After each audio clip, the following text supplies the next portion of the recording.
Hello बच्चों, आपका स्वागत है हमारे इस वीडियो चैनल में। और आज के इस वीडियो में देखेंगे प्रोजेक्ट कार्य क्रमांक 10 जो आपको प्रोजेक्ट कार्य मिले हैं। प्रोजेक्ट कार्य क्रमांक 10। और अभी तक आपने मेरे चैनल को सब्सक्राइब भी नहीं किया तो सब्सक्राइब भी कर लीजिए, ताकि आपको सारे प्रोजेक्ट का आंसर इस चैनल के माध्यम से मिल सके। और अपने दोस्तों के साथ भी इस वीडियो को शेयर कर दीजिए, ताकि उनकी भी हेल्प हो सके। और आपने अभी तक प्रोजेक्ट कार्य क्रमांक 1, 2, 3, 4, 5, 6, 7, 8 एवं 9 प्रोजेक्ट कार्य को कंप्लीट नहीं किया है, या इसके अलावा भी प्रोजेक्ट कार्य जो आपको 24 तक दिए हैं उन सभी प्रोजेक्ट कार्य को कंप्लीट नहीं किया, तो आपको प्लेलिस्ट में चले जाना है। प्लेलिस्ट में आपको सारी वीडियो ऐड मिल जाएंगी, या वीडियो के डिस्क्रिप्शन में आपको लिंक मिल जाएंगी। वहाँ से जाकर आप सारे प्रोजेक्ट कार्य कंप्लीट कर सकते हैं। तो चलिए हम देखते हैं आपको प्रोजेक्ट कार्य 10 में क्या क्वेश्चन पूछा गया है। प्रोजेक्ट कार्य 10 में आपको जो प्रोजेक्ट कार्य 10 दिया गया है वह किससे संबंधित है?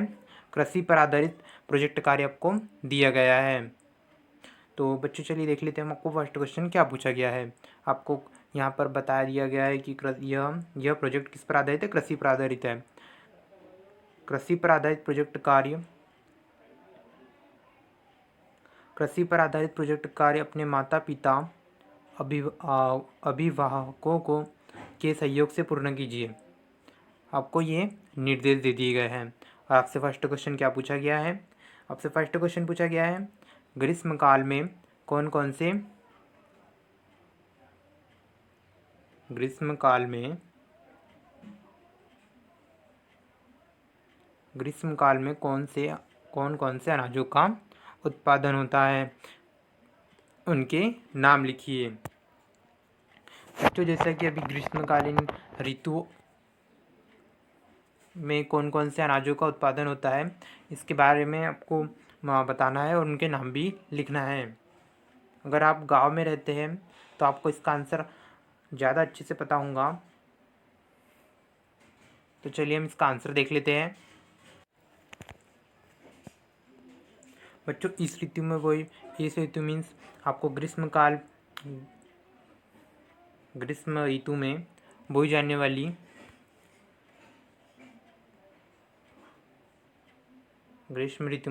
वाली मुख्य फसलों में गेहूँ, जौ, चना, आलू, तंबाकू, मसूर, सरसों और मटर जैसी फसलें शामिल हैं। आपको यहाँ तक इसका आंसर लिख सकते हैं कि इस ऋतु मीन्स ग्रीष्म ऋतु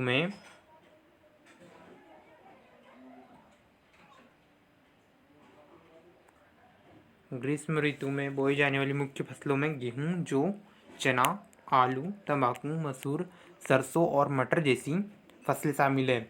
आप इनका आंसर ऐसे इस प्रकार लिख सकते हैं। तो चलिए बच्चों, आपको जो सेकंड क्वेश्चन पूछा गया है हम उससे देख लेते हैं। बच्चों आपको प्रोजेक्ट कार्य क्रमांक 10 में जो सेकंड क्वेश्चन पूछा गया है कुछ इस प्रकार है। तो हम इस क्वेश्चन को पढ़ लेते हैं।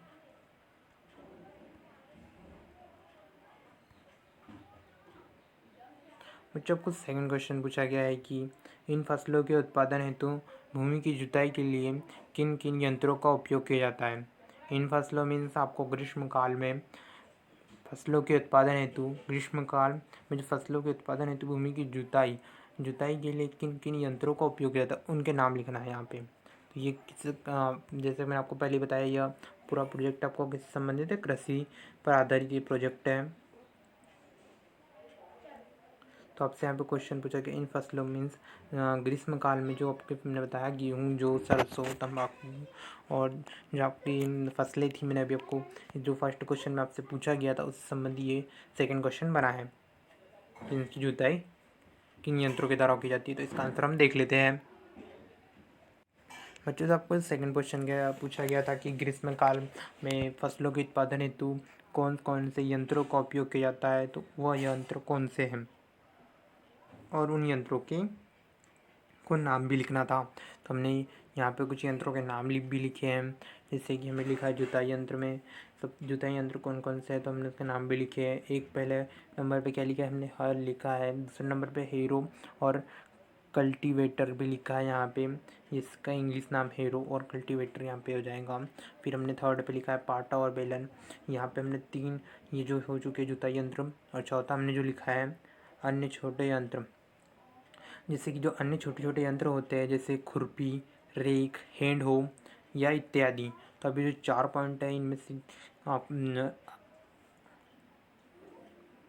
ये जो चार हमने लिखे हैं जुताई यंत्र, आप इनको लिख सकते हैं अपने प्रोजेक्ट कार्य में। तो आपका ये प्रोजेक्ट कार्य सेकंड का क्वेश्चन का ये आंसर हो जाएगा जुताई यंत्र।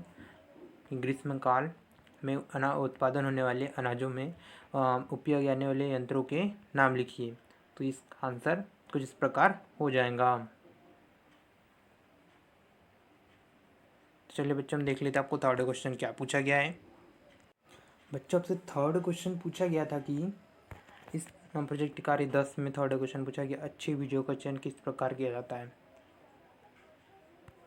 यहाँ पर आपसे क्वेश्चन पूछा गया अच्छे बीजों का चयन किस प्रकार किया जाता है। तो चलिए बच्चों हम इसका आंसर देख लेते हैं कि अच्छे बीजों का चयन किस प्रकार किया जाएगा।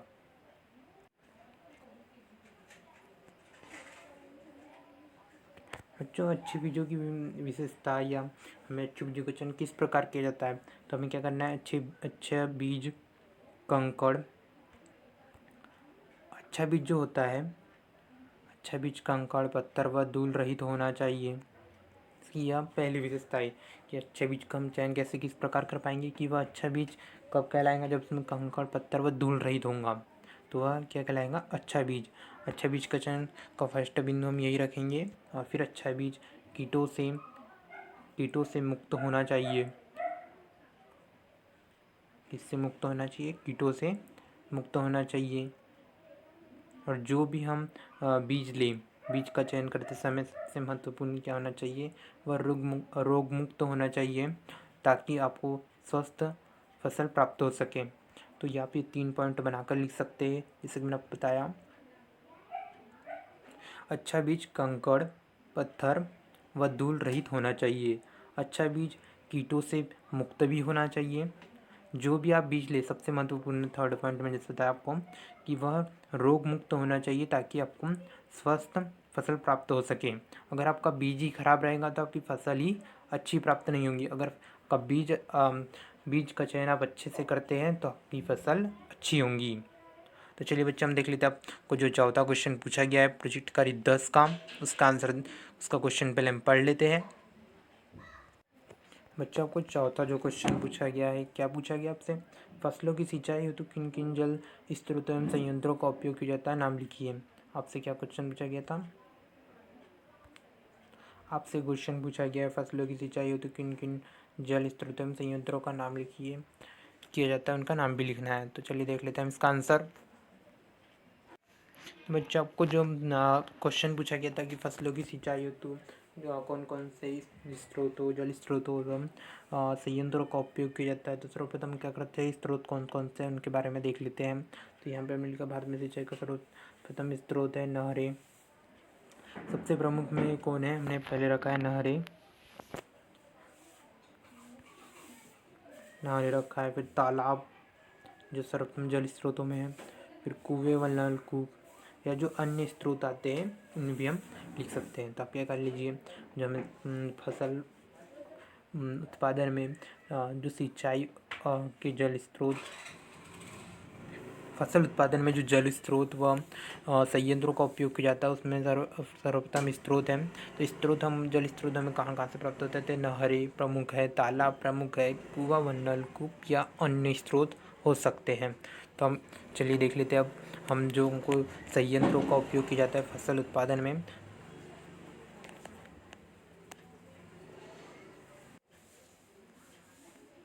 बच्चों तो जो सिंचाई के लिए निम्नलिखित संयंत्रों का उपयोग किया जाता है, जैसे हमने लिखा, अभी आपने देखा कि जल स्रोतों का जो उपयोग होता है हमने पहले बता दिया, नहर, तालाब, कुआं, नलकूप और जो अन्य स्रोत आते हैं। तो हम देख लेते संयंत्र, जो चौथा ही क्वेश्चन का है। तो चौथे क्वेश्चन में जो संयंत्र था, संयंत्रों किन संयंत्रों का उपयोग किया था, तो हम लिखेंगे स्वचालित छिड़काव यंत्र या बौछारी सिंचाई जिसे बोलते हैं हम, और एप्लीकेटर जो सेकंड पॉइंट हमने रखा है संयंत्र है बूंद बूंद सिंचाई। एप्लीकेटर जो आपने देखा होगा खेत के मध्य में जो एक बूंद बूंद सिंचाई के लिए होता है, और एक सतही सिंचाई कहलाती है और ड्रिप सिंचाई। तो ये जो 4 पॉइंट हमने लिखे हैं ये सिंचाई के लिए जो संयंत्र होते हैं, इसका आंसर अभी कुछ इस प्रकार लिख सकते हैं। और चलिए देखते हैं हम अब जो का अगला क्वेश्चन पूछा गया है। बच्चों तो आपसे जो 5वां क्वेश्चन पूछा गया है, 5वां क्वेश्चन क्या पूछा गया है? 5वां क्वेश्चन आपसे पूछा गया है कि 5वां क्वेश्चन आपसे पूछा गया है फसल उत्पादन हेतु किन किन उर्वरकों का उपयोग किया जाता है, उनके नाम लिखिए। से क्वेश्चन पूछा गया फसल उत्पादन हेतु किन किन उर्वरकों का उपयोग किया जाता है, तो उसके नाम लिखिए। तो चलिए देख लेते हैं इसका आंसर हम। बच्चों तो जो आपको पूछा गया था फसलों के उत्पादन हेतु किन किन उर्वरकों का उपयोग किया जाता है तथा उनका नाम भी लिखना है। तो किन किन उर्वरकों का उपयोग किया जाता है, तो उर्वरकों के कुछ उदाहरण है, जैसे अभी आप लिखिए फसलों के उत्पादन हेतु निम्नलिखित उर्वरकों का उपयोग किया जाता है, तो आप उनके नाम भी लिखिए। यूरिया, अमोनियम सल्फेट हो जाएगा यहाँ पे, और super phosphate, potash, NPK, nitrogen, phosphorus, potassium. NPK means यहाँ पे जो एनपीके है ये संयोग है नाइट्रोजन, फास्फोरस और पोटेशियम का, तो ये एनपीके हो जाएगा। यह भी एक उर्वरक में आता है, तो अब इसका आंसर लिख लीजिए।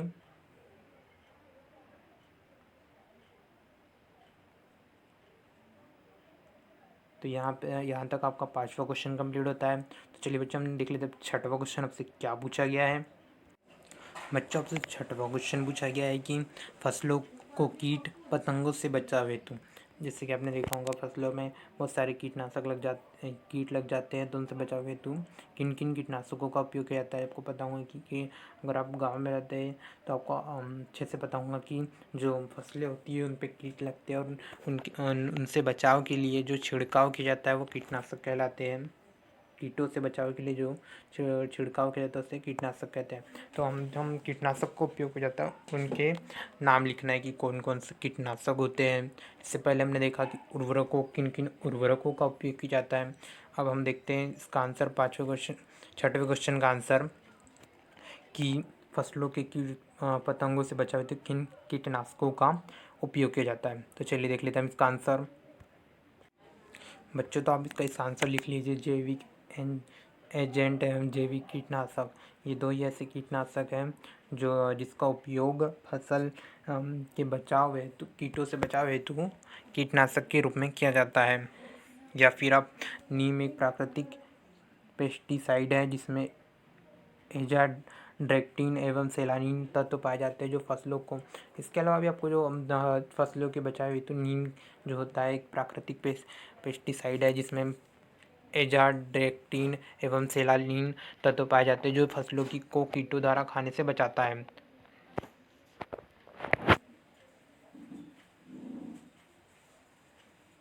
तो आप इसका आंसर कुछ इस प्रकार लिख सकते हैं। तो चलिए देख लेते हैं बच्चों, आपको जो 7वां क्वेश्चन पूछा गया उसका आंसर किस प्रकार होगा उसका सबसे पहले हम क्वेश्चन देख लेते हैं। बच्चों आपसे जो 7वां क्वेश्चन पूछा गया है वो क्वेश्चन क्या है? क्वेश्चन पूछा गया आपसे फसलों को कटाई हेतु किन किन संयंत्रों का उपयोग किया जाता है। फसलों की कटाई हेतु किन किन संयंत्रों का उपयोग किया जाता है, नाम लिखिए। आपसे यही क्वेश्चन 7वें क्वेश्चन में पूछा गया है। तो चलिए देख लेते हैं बच्चों इसका आंसर क्या होगा। बच्चों तो आपका इस क्वेश्चन का आंसर कुछ इस प्रकार लिख सकते हैं कि फसलों की कटाई के लिए निम्नलिखित यंत्रों का उपयोग किया जाता है। तो जो हमने कुछ 3 यंत्रों के नाम लिखे हैं यहाँ पे। जो यंत्र हैं, सबसे पहले हमने रीपर मशीन लिखा है जो खड़ी फसलों को काटने के लिए उपयोग किया जाता है। यह दराती हंसिए से, जो आपने देखा होगा फसलों की कटाई जो दराती या हंसिए से की जाती है। ये हमने जो थर्ड पॉइंट लिखा हार्वेस्टर, हार्वेस्टर से भी फसलों की कटाई की जाती है। तो आप इसके अलावा भी जो आपको याद हो फसलों की कटाई हेतु जो यंत्रों का उपयोग किया था उनको भी इनमें सम्मिलित कर सकते हैं और इन्हें भी लिख सकते हैं। तो चलिए बच्चे, आपको जो 8वां क्वेश्चन पूछा गया उस क्वेश्चन को देख लेते हैं, तो फिर उसके बाद हम उसका आंसर भी देख लेंगे। बच्चों, तो प्रोजेक्ट कार्य क्रमांक जो 10 है उसका जो लास्ट क्वेश्चन 8वां क्वेश्चन है उसमें आपसे क्या पूछा गया, आपसे पूछा गया है फसलों का सुरक्षित भंडारण किस प्रकार से किया जाता है। यह पूरा प्रोजेक्ट किससे संबंधित है, कृषि से संबंधित है। तो इसी का लास्ट क्वेश्चन भी फसलों का सुरक्षित भंडारण किस प्रकार किया जाता है। और बच्चों, आपने चैनल को सब्सक्राइब नहीं किया तो सब्सक्राइब भी कर लीजिए। और इस चैनल के माध्यम से सब प्रोजेक्ट कार्य के आंसर मिल रहे हैं आपको। प्रोजेक्ट कार्य 1 से लेकर 24 तक पूरे प्रोजेक्ट कार्य के आंसर इसी चैनल के माध्यम से मिल जाएंगे। तो आप जल्दी से चैनल को सब्सक्राइब कर लीजिए।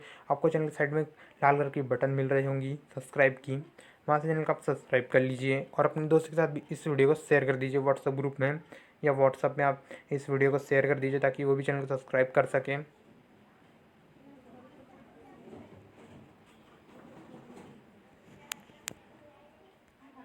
बच्चों, तो आपको जो क्वेश्चन पूछा गया है कि फसलों का सुरक्षित भंडारण किस प्रकार किया जाता है, ये लास्ट क्वेश्चन है प्रोजेक्ट कार्य 10 का।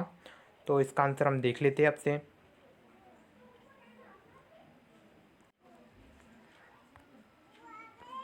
बच्चों, जैसे कि आपसे पूछा गया था कि फसलों की सुरक्षित भंडारण हेतु क्या किया जाता है। सुरक्षित भंडारण हेतु क्या किया जाता है, जैसे कि यहाँ पे आपको जो ये अनाज की बोरी की छलियाँ दिख रही होंगी, अनाज भरे बोरी की छलियाँ या अन्न के ढेर को प्रदूषित करने के लिए एल्युमिनियम फॉस्फेट का पाउच आवश्यकतानुसार रखकर पॉलीथीन चादर से अच्छी तरह ढक कर उसके किनारों को सतह के साथ गीली मिट्टी से वायुरुद्ध कर देना चाहिए।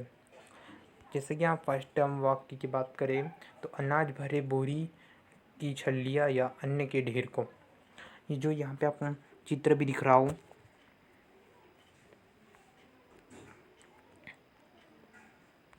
बच्चों आपको यहाँ पे एक चित्र दिख रहा होगा, यहाँ पर आपको एक चित्र दिख रहा होगा। तो ये क्या है, बोरी की छलियाँ या बोरे जो बोल सकते हैं। तो ये इसमें अनाज भरा हुआ है, तो हमें किस प्रकार इसका सुरक्षित भंडारण कर सकते हैं।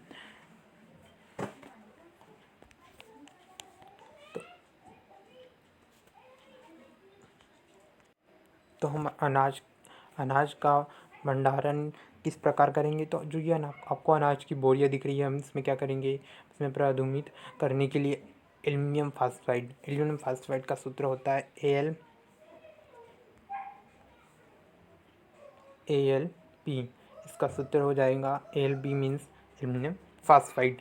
फास्फाइड पाउच जो आता होगा आपको बाज़ार में, एक पाउच आता है। तो एल्युमिनियम फास्फाइड को हम क्या करेंगे, पॉलीथीन चादर से अच्छी तरह ढक कर उसके किनारे को सतह के साथ क्या करेंगे, गीली मिट्टी से वायुरुद्ध कर देना चाहिए। इस तरह हम फसल का सुरक्षित भंडारण कर सकते हैं। ये आपका प्रोजेक्ट कार्य 10 का लास्ट क्वेश्चन मीन्स 8वां क्वेश्चन है। तो कुछ इस प्रकार आप 8वां क्वेश्चन लिख सकते हैं। और आपने अभी तक प्रोजेक्ट कार्य क्रमांक 1 से लेकर 9 तक प्रोजेक्ट कार्य कंप्लीट नहीं किया तो आपको लिंक डिस्क्रिप्शन मिल जाएंगी या प्लेलिस्ट के कॉर्नर में जा सकते हैं, वहाँ पर आपको सारी वीडियो मिल जाएंगी। और प्रोजेक्ट क्रमांक 1 से लेकर 24 तक आपको सारे प्रोजेक्ट के आंसर इस चैनल के माध्यम से प्रोवाइड किए जाएंगे। तो आप बिल्कुल भी चिंता मत कीजिए, आपको जल्दी से प्रोजेक्ट कार्य कंप्लीट हो जाएंगे। तब के लिए आप इस वीडियो को अपने दोस्तों के साथ शेयर कीजिए, व्हाट्सएप ग्रुप में शेयर कीजिए। और आपको जो एक लाल कलर की बटन दिख रही होंगी चैनल के साइड में, वहाँ पर सब्सक्राइब की बटन दिख रही होगी, तो जल्दी से सब्सक्राइब कर लीजिए ताकि आपको सारे प्रोजेक्ट के आंसर मिल सके। और अपने दोस्तों के साथ भी इसे शेयर कीजिए और उन्हें भी चैनल को सब्सक्राइब करने के लिए कहिए।